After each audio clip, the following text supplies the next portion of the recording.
Bonjour, vous voulez savoir si votre entreprise est en bonne santé? C'est tout de suite.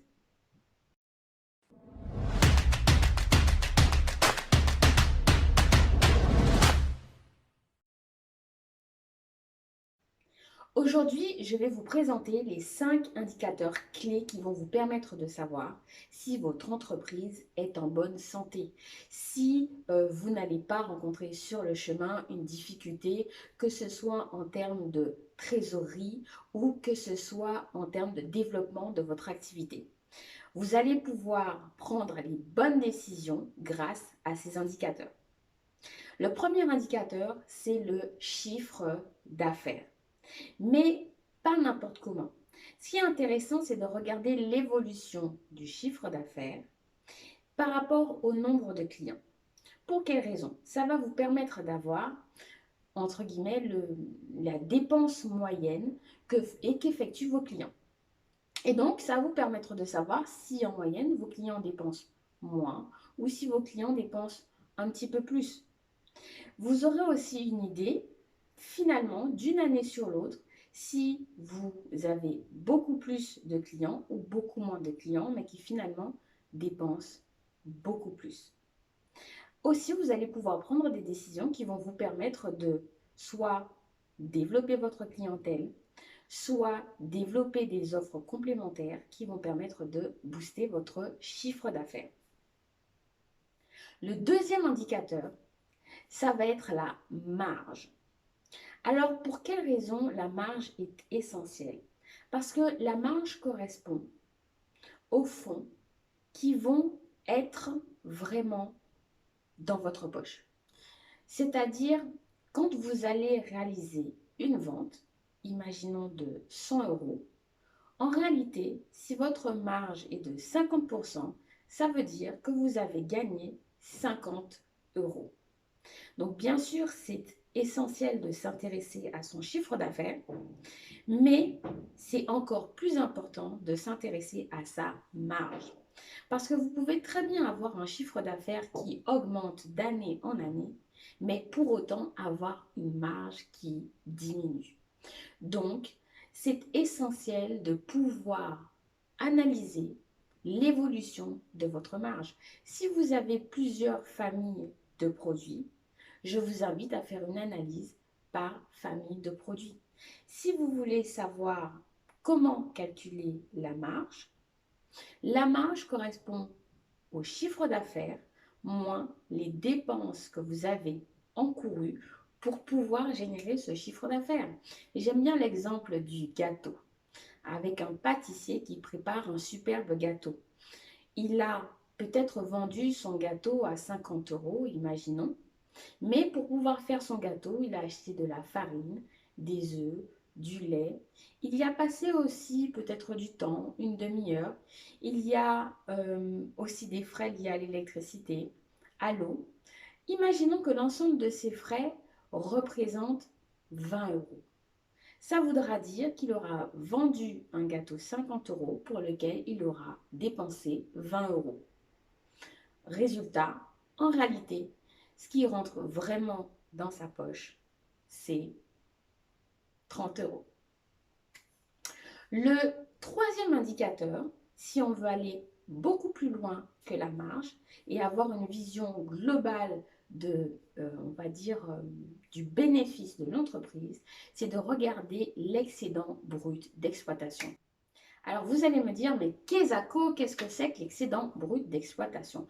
L'excédent brut d'exploitation, ça correspond à votre bénéfice encaissable. Typiquement, si vous prenez une liasse fiscale préparée par votre expert comptable ou préparée en interne par votre chef comptable, sachez que dans la partie résultat, compte de résultat, vous avez un agrégat qui s'appelle le résultat d'exploitation. Le résultat d'exploitation correspond aux bénéfices liés à votre activité ou à la perte, bien sûr.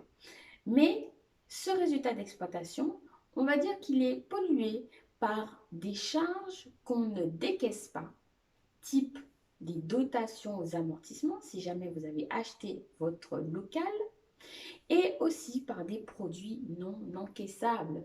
Imaginons que vous aviez un litige avec un salarié et que votre expert comptable vous dise, écoutez monsieur, il faut que nous fassions ce qu'on appelle une provision pour risque, c'est-à-dire que nous allons prévoir peut-être la dépense qui va être engagée pour le licenciement de cette personne. Je ne rentre pas dans le détail parce que c'est technique, mais imaginons que finalement cette affaire se déboucle mieux que prévu et que vous dépensiez moins que prévu. Ce qui va se passer, c'est que votre expert comptable va passer ce qu'on appelle une reprise de provision. Et bien évidemment, ce n'est pas un produit que vous allez véritablement encaisser. Ça ne correspond pas à de l'encaissement d'argent. Et donc, l'excédent brut d'exploitation vous permet de savoir finalement quel est mon bénéfice lié à mon exploitation qui est directement encaissable. Qu'est-ce que vous allez pouvoir faire avec cette information? Ça va vous permettre de savoir combien d'argent génère votre activité sur une année. Est-ce que ce n'est pas une information intéressante à savoir pour pouvoir prévoir le développement de votre entreprise? Et est-ce que ce n'est pas une information intéressante à suivre d'année en année pour voir le cash généré par votre business? Maintenant, le quatrième élément, votre solvabilité. C'est un élément qui est essentiel pour savoir si votre société a la capacité de pouvoir payer ses dettes. Est-ce que vous ne courez pas un risque d'illiquidité ou de défaut? Alors, comment savoir si votre société est solvable? Pour cela, il vous faut avoir l'information des créances de votre entreprise. Imaginons, vous récupérez l'alias fiscal de votre expert comptable qui l'aura préparé pour votre société. Vous récupérez l'information des créances de l'entreprise au 31 décembre de l'année, si votre société clôture ses comptes au 31 décembre, bien sûr. Vous récupérez le montant des disponibilités et ça va vous donner le montant, on va dire, de la liquidité disponible dans votre entreprise parce que bien sûr, les créances sont très liquides dans la mesure où elles vont être payées par les clients dans 30 jours ou dans 60 jours. Donc, c'est une liquidité, un stock de liquidité qui va bientôt être disponible. Donc, avec vos créances et vos disponibilités, c'est-à-dire l'argent que vous avez en banque, vous allez pouvoir avoir votre stock de liquidité disponible. Ce stock de liquidité disponible, on va le diviser par le montant de vos dettes d'exploitation. Alors, pour les dettes d'exploitation, ça veut dire prendre les dettes fournisseurs, ça veut dire aussi prendre les dettes, par exemple, d'éventuelles charges à payer que vous auriez. Imaginons que vous avez de une taxe à payer. Donc, reportez-vous dans votre liasse fiscale à la partie dette d'exploitation.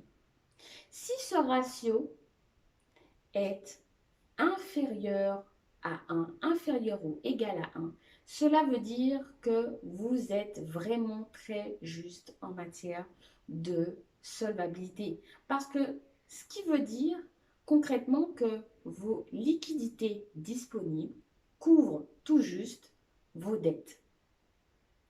Alors, l'essentiel ou ce qui est intéressant ici, si vous êtes dans ce cas, c'est de pouvoir vous dire comment faire pour pouvoir améliorer votre trésorerie. Et vous pouvez très bien jouer sur les effets de décalage de trésorerie. Typiquement, raccourcir le délai de paiement des créances clients, ou tout simplement demander à vos fournisseurs de pouvoir payer un petit peu plus tard, peut-être 10 jours plus tard ou 15 jours plus tard. Bien sûr, je vous invite à respecter la législation en matière de délai de paiement de votre pays. Et enfin, le cinquième ratio, qui est, je pense, le pendant aussi de cette notion de solvabilité, c'est votre besoin en fonds de roulement. C'est-à-dire, quelle est la quantité d'argent dont votre business a besoin pour pouvoir fonctionner. Comment est-ce qu'on détermine le besoin en fonds de roulement d'une entreprise? Ça va correspondre tout simplement aux diverses transactions que vous allez devoir financer. Typiquement, si vous avez du stock, le stock, ça représente un coût puisque vous avez des éléments, des produits en fait que vous stockez et qui ne sont toujours pas vendus. Donc, c'est un potentiel de chiffre d'affaires pour vous, mais pour l'instant, comme ils ne sont pas vendus, vous devez assumer les coûts associés à ce stock. Donc, vous avez le financement de votre stock, mais aussi le financement de vos créances, puisque vous accordez des délais de paiement à vos clients. Ça veut dire que lorsque vous réalisez une prestation de service ou que vous vendez un produit, si vous ne facturez pas tout de suite, ça veut dire que vous devez fonctionner sans cet argent pendant un certain laps de temps. Donc, le stock et les créances clients sont deux pôles que vous devez financer. Et enfin, vous allez soustraire à ces pôles que vous financez vos dettes fournisseurs. Parce que vos dettes fournisseurs, cela représente tout simplement une opportunité que vous proposent vos fournisseurs de ne pas payer tout de suite. Autant quand vous donnez à vos clients la possibilité de payer plus tard, pour vous, ça a un coût, mais c'est un bénéfice pour vous lorsque vos fournisseurs vous permettent de payer plus tard. Donc ici, qu'est-ce que vous allez pouvoir faire de votre besoin en fonds de roulement? Tout simplement, vous allez pouvoir suivre d'une année sur l'autre l'évolution de votre besoin en fonds de roulement. Est-ce que votre activité devient de plus en plus consommatrice de financement? Typiquement, vous allez observer si ce sont vos créances qui augmentent. Bien sûr, si vos créances augmentent parce que vous avez un effet volume, c'est-à-dire que vous avez beaucoup plus de clients, c'est normal. Par contre, si vous n'avez pas beaucoup plus de clients, cela veut dire que vous avez sans doute un travail à faire en matière de recouvrement de vos créances clients. Alors bien sûr, vous allez pouvoir télécharger sur mon site bgscoaching.com/no-formation la fiche liée à cette vidéo qui va vous permettre d'avoir les 5 ratios clés ainsi que comment les calculer pour pouvoir piloter votre activité.